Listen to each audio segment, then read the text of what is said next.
that matters, right?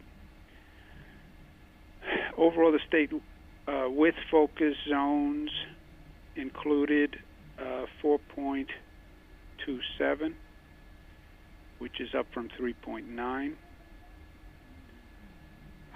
It was the highest since back in May. The state without microcluster zones is 3.75. Microcluster zones is 5.8. 55 New Yorkers died from COVID yesterday. They're in our thoughts and prayers. 3,000 New Yorkers were hospitalized. That's up 85. 667 COVID patients were in ICU. That's up 13. 326 intubated. That's down 5.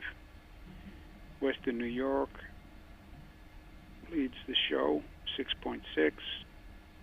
Finger Lakes, 5.1. Central New York, 4.6. Mid-Hudson, 4.4. Mohawk Valley, 3.8. Long Island, 3.6. Capital Region, 2.9. New York City, 2.7. North Country, 2.5. Southern Tier, 0.196. Statewide, 3.5. If you look at New York versus the other states, New York is doing very, very well relative to the other states. Congratulations, New Yorkers. If you look at New York relative only to New York, you see the numbers going up, not as fast as in other states, but the numbers are going up. And it's nice that we're doing better in a national context and global context. But it's irrelevant to one extent because we have to deal with the issues that we have here in New York relative to New York, right? And that's why when you hear Dr. Fauci say today, we're looking at a surge upon surge. It's interesting how language develops through this COVID situation. We talked about waves at first. We are still in the first wave.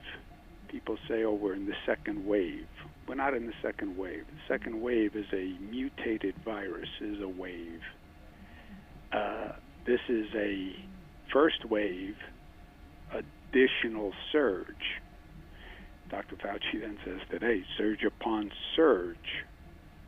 So the first wave is increasing, and surge upon surge, it's going to continue to increase. And he talked about through the holidays and New Year's. That's what we've been talking about. We've been talking about the 37 days of the holiday season starting at Thanksgiving, and then you go to Black Friday, and now all the songs are Christmas songs and holiday shopping, and all the TV commercials are holiday shopping and buy this and buy that. So you're in the holiday season, and that is increased social activity, and that means increased infection rate. That is where we are, and that is what we are going to see. I expect, as I've said before, you're going to see the rate going up through the holiday season, which ends after the New Year's. So after New Year's Day, look a week or 10 days afterwards. Hopefully, the social activity slows at that point, and the infection rate starts to level off. And then you get to a vaccine, which is the answer ultimately. But the vaccine, then you have to have a discussion about how quickly you can distribute it, how effectively, and what's the critical mass point of the vaccine. But that is months away by every professional's estimate. So that's what we're looking at. This is a new phase for COVID. You want to call it the winter phase, You want to call it the holiday phase. You want to call it the surge upon surge phase. You want to call it the dramatic increase in COVID rate nationwide phase. You want to call it the international increase in COVID rate. Italy is using the army now to enforce close downs. California announced another basic shutdown. So that's where we are. And we are spending this weekend finishing leftover turkey and talking to health officials and local governments about a winter plan, next phase plan. And we'll be speaking to that tomorrow and this week with more details. The New York City announced that they are reopening schools. I think that's the right direction. The schools, we do have new facts and new information on schools. And just about every professional says the schools, especially K through 8, should be kept open whenever it's possible to keep them open safely. And we have done testing in schools, and we now know what we're looking at in schools, and the positivity rate is much, much lower. So it's literally safer for a child and a teacher to be in the school than in the community. Last point, unrelated. East Greenbush, Times-Union did a good piece of reporting today on an East Greenbush police officer. You know, we are trying to reestablish the police-community relationship. We have every community in the state, 550 municipalities with a police agency, now going through a reformation plan where they reimagine their police department. There's a role for the state in all of this also. And people have to know that a police officer who breaks the rules and abuses his or her position is no longer going to be a police officer. And there can't be these bureaucratic contrivances and loopholes that, well, he wasn't fired for cause, he was allowed to resign, and therefore he can be a police officer somewhere else. If a police officer is not qualified or does not perform to the standards for one police agency, that doesn't mean you take a person who acted unprofessionally and you let him go work in a different police department. That doesn't work for the people of the state. So the state will I will be making proposals. I want the people of this state to know trust is a two-way street. And the police should trust the community, and the community should trust the police, and that the conditions exist for both of them to do it. And if there is a bad cop, that bad cop should no longer be a police officer. A bad cop does a disservice to the 99.9% of good cops. And we'll make sure that happens. Let's take some questions. And I'm sorry to do this call in the middle of an exciting Bills and Giants and Jets game. Questions, operator? Thank you so much.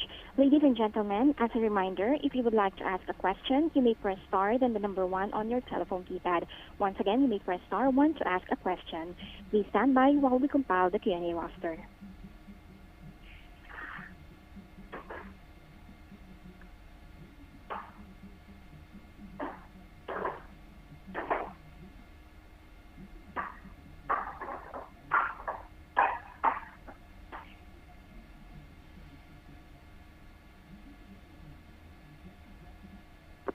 Your first question comes from the line of Shant Sharidian from the New York Daily News. Your line is open. Yeah, good afternoon, Governor. Thanks for taking my call. I'm wondering if you see the model that New York City announced today for schools as potentially something to emulate for the rest of the state. Are you considering any changes for the rest of the state now? And also, now that a few weeks have gone by since the New York City schools were closed, any reflections? Or do you still think that was the right move at the time, or do you have any other thoughts? Thank you.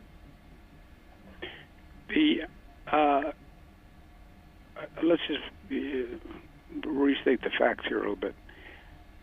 Local school districts have discretion to open, close, remote, hybrid, combination thereof, all of the above. They have that discretion up to the point where the state believes there's an overriding public health interest to close. So you have a whole variety of actions by local school districts. And that's all in their discretion. That's between them and the parents of their local school district and the teachers. And I haven't opined on local school districts' opinions. It's within their right. My advice is keeping schools open where safe is best.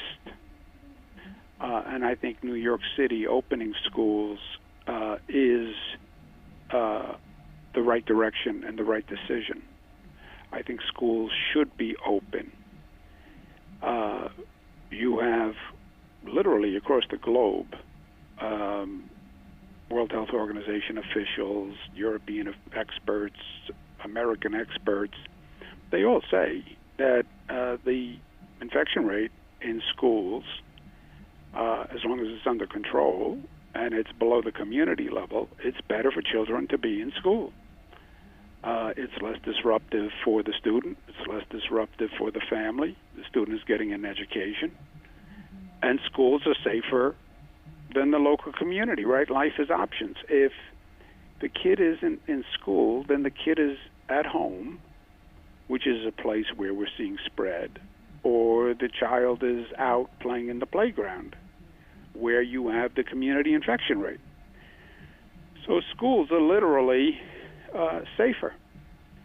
And where they are safer than the local community, I think they should be open. But it's up to the local school district. Next question, operator. Thank you. Your next question comes from the line of Nick Reisman from Spectrum News. Your line is open. Hey, Governor. A couple questions. One, I was wondering, how did you make of the way Mayor de Blasio handled the situation? I know local governments are essentially, it's up to them how they handle the school situation. But I was wondering if you think he handled this well, and also as a follow-up to that, on a completely separate issue, there are some federal unemployment benefits and some aid for small businesses that are due to expire at the end of December.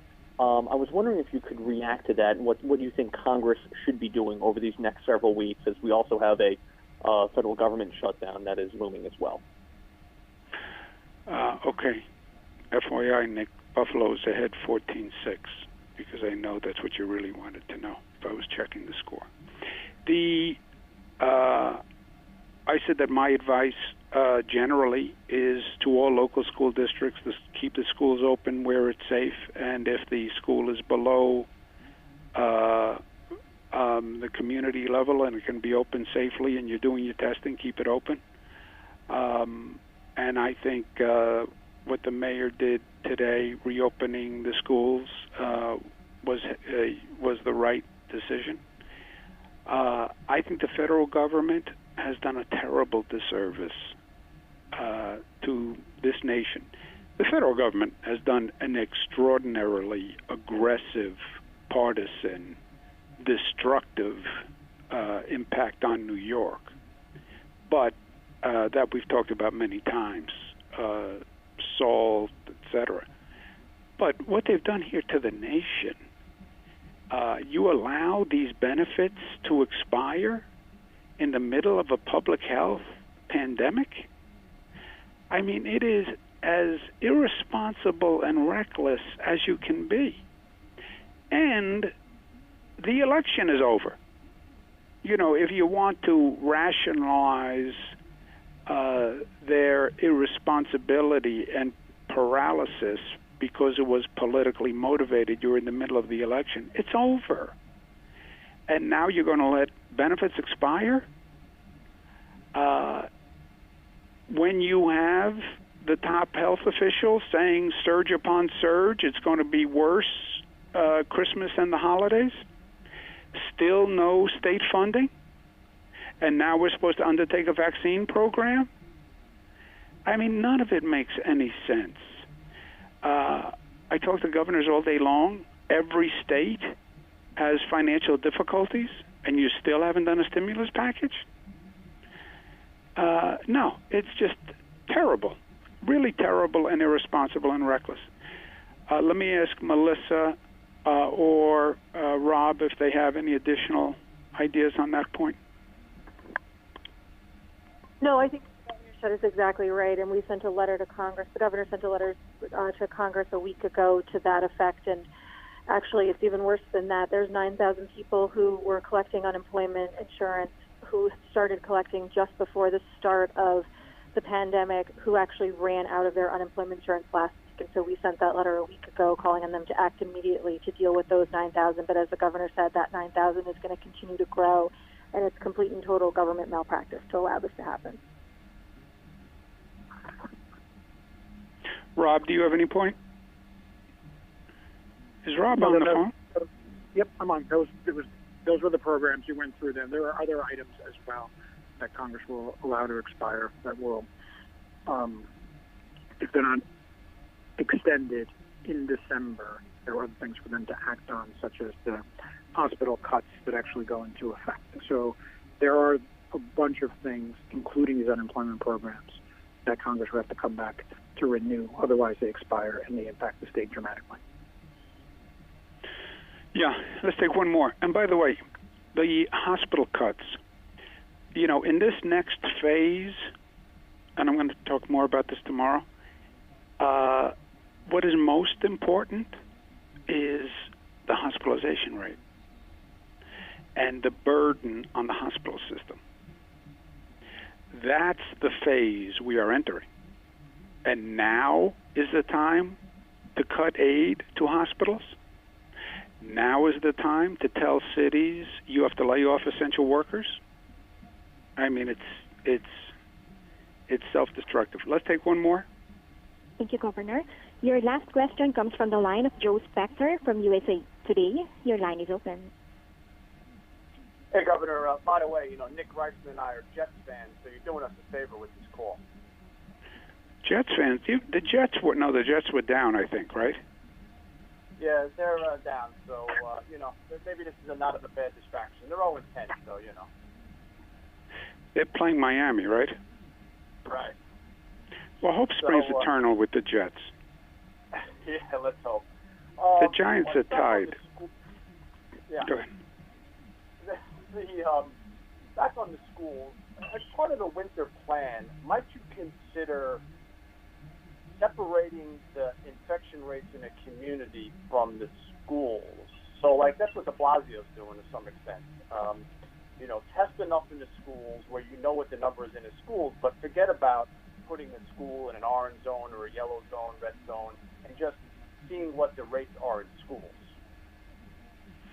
Well, no, that's what everybody is doing. You have two numbers. You have a school testing number, and you have a community number, okay? So you have PS10 in Rosewood, okay? You have a testing number for PS10, and you have a Rosewood microcluster infection rate. Both are relevant depending on the school district, they'll close a school if the PS10 rate reaches a certain level. Okay? So they test PS10 and they close PS10 if PS10 hits a certain level. The state says you can monitor PS10. Our number now is we only look at the Rosewood number, the community number, and we'll close a school dependent on the we don't even close. I'm sorry. If Rosewood goes to a yellow or an orange or even a red zone, they can always test to stay open. They just have to do enough tests to make sure we're getting a good sample from the school. But we don't close the school unless they can't do enough tests. But every district is doing both. Erie, every district, they're testing the schools and they're testing the community. Some districts will close a school because of the school. Some districts will close the school because of the community. And we tend to look at the community. But we leave the discretion to the local governments. So we are basically a fail-safe. Stay open if you can stay open. Stay open if you want to stay open. But fail-safe, if it gets dangerous, then you must close, and we sort of set a level where it's dangerous. And I'll be speaking to that tomorrow also, because dangerous is also shifting, right? With these new numbers. What was dangerous 6 months ago, dangerous is a relative concept. Okay, guys, have a good Sunday. I will talk to you tomorrow. Thanks very much. Thank you, Governor. Ladies and gentlemen, this concludes today's conference call. Thank you all for joining. You may now disconnect.